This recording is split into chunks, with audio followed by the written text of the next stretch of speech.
আসসালামু আলাইকুম ওয়া রাহমাতুল্লাহি ওয়া বারাকাতুহু। সম্মানিত মুসল্লি কেরাম, আপনারা সবাই জবান বন্ধ রাখবেন, ধৈর্য ধরবেন, কারণ কেন্দ্রীয় মসজিদের মুসল্লি এখন বাকি আছে, এরা আসবে। পাশের মসজিদে জামাত আরেকটা হচ্ছে, এরাও আসবে। সুতরাং একটু ধৈর্য ধরবেন আর মনোযোগ দিয়ে কথাগুলো শুনবেন। আমরা অপেক্ষা করবো না কারোর জন্য, কিন্তু মসজিদের মুসল্লিগুলো তো আসতে হবে।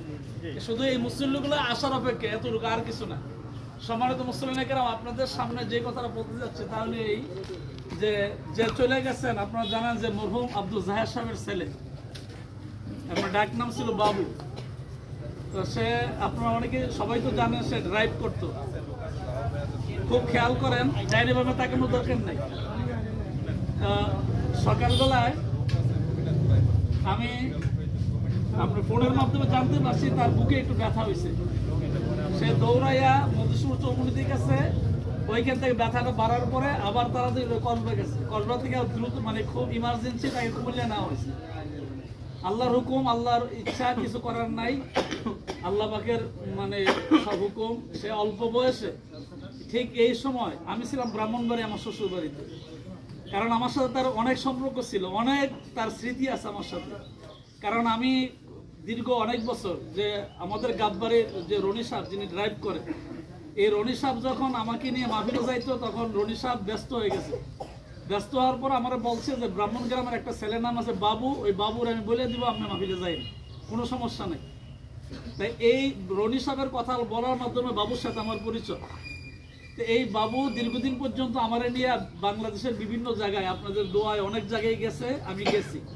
তার আচার আচরণে আমি খুব সন্তুষ্ট, কারণ সে কোনোদিনও বলে নাই যে গাড়ি ভাড়া এত, কোনোদিনও বলে নাই।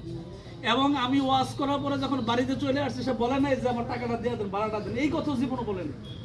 হাসি মুখে কথা বলতো, যেখানে যাইতাম। কারণ আমার উসিলায় বাংলাদেশের অনেক আলেমের সাথে তার পরিচয় হয়েছে, অনেক আলেমের সাথে।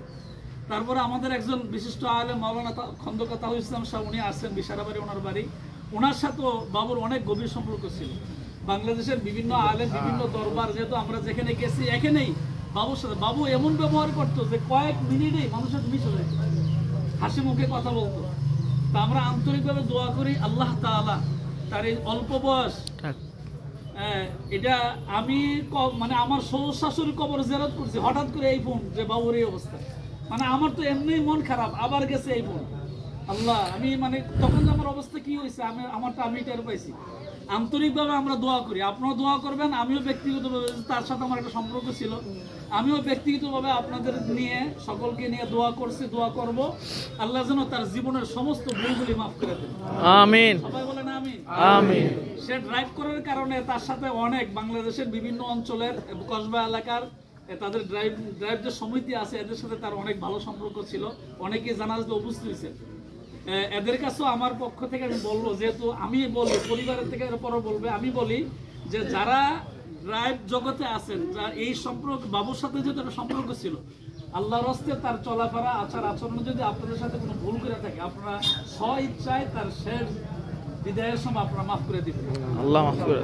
এবং এখানে যারা এলাকাবাসী, গ্রামবাসী, যারাই আসছেন, যারাই উপস্থিত আছেন, যাদের সাথে সে চলাফেরা করছে, একবার জীবনে একবার দেখা হয়েছে, তার আচার আচরণের দ্বারা যদি কোনো ভুল হয়ে থাকে, আত্মীয় স্বজন, এলাকাবাসী, গ্রামবাসী যারাই আছেন, সকলেই আল্লাহর রাস্তায় তাকে মাফ করে দেবে, জোরে কোন আমিন।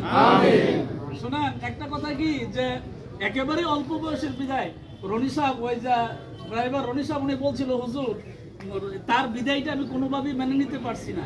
এবং আরেকটা কথা বলছে, হুজুর এমন এক বিদায় আল্লাহ পাক মানুষকে নিয়ে যায় যে দ্বিতীয়বার বাবুর সাথে কথা বলবো এরকম সুযোগ তো আর নাই, জীবনে হবে না, হবে আর জীবন হবে না। আল্লাহর রাস্তায় আপনারা মাফ করে দিবেন। আমি আসলে মানে আরো কথা অনেক বলার ছিল, আমার মুখ দিয়ে কথা বাইরে হইতেছে, মানে আমার সে আমার সাথে এমন ব্যবহার করে গেছে যেগুলি ভোলার বিষয়, খুব ভালো ব্যবহার করে গেছে। এরপরেও তো চলাফেরার মধ্যে ভুল ত্রুটি থাকতে পারে, আপনাদের সাথে চলছে একই সমাজে, এখানে তার জন্মগ্রহণ, ভুল থাকতেই পারে। আল্লাহর রাস্তায় আপনারা, আবারও বলি, আল্লাহর রাস্তায় তারা আপনারা মাফ করে দিবেন, আমিন, জোরে কোন আমিন। আর আরেকটা বিষয় আছে, যে আমাদের কেন্দ্রীয় মসজিদ ইমাম সাহেব মাওলানা আবুল হাসান সাহেব আসছেন। আরেকটা বিষয় হইলো, আমাকে বলার জন্য বলছে, আর এটা বলা লাগে, বলাটা হলো তার 2টা মেয়ে এবং তার স্ত্রী গর্ভবতী, তার আরেকটা সন্তান জন্ম হবে, এটা বলার প্রয়োজন, এই জন্য বলছি।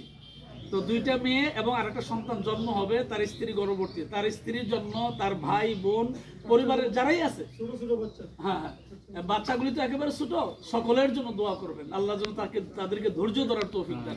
আমিন। আল্লাহ যেন এই ছোট্ট ছোট এই বাচ্চাগুলোর দিকে তাকাইলে আসলে এটা মানানো যায় না, মানে মানতে পারি না, চোখ দিয়ে অটোমেটিক পানি আসে যে এত ছোট বাচ্চা, এত বুঝতে হচ্ছে না, মানে এত বুঝতে পারতেছে না যে তার আব্বা চলে গেছে। এই যে চাচা মুরব্বী মানুষ অনেক, এই গোষ্ঠীঘাতির অনেকে চলে গেছেন, আবার অনেকেরা আছেন যে এই মানুষগুলা, এই যে বাচ্চাগুলো তো বুঝতে পারতেছে না যে আমার আব্বা চলে গেছে, এই বোঝার বয়সও নেই।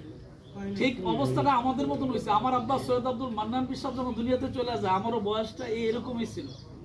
হ্যাঁ, আল্লাহ তাআলা আমাদের এখানে যারা আমরা আছি, অনেকের মা নাই, অনেকের বাবা নাই, পরিবারে অনেক মানুষ চলে গেছে, আমরা সবাই মিলে আল্লাহর কাছে দোয়া করব যারা চলে গেছেন আমাদের কাছ থেকে আল্লাহ যেন তাদেরকে মাফ করে দেন।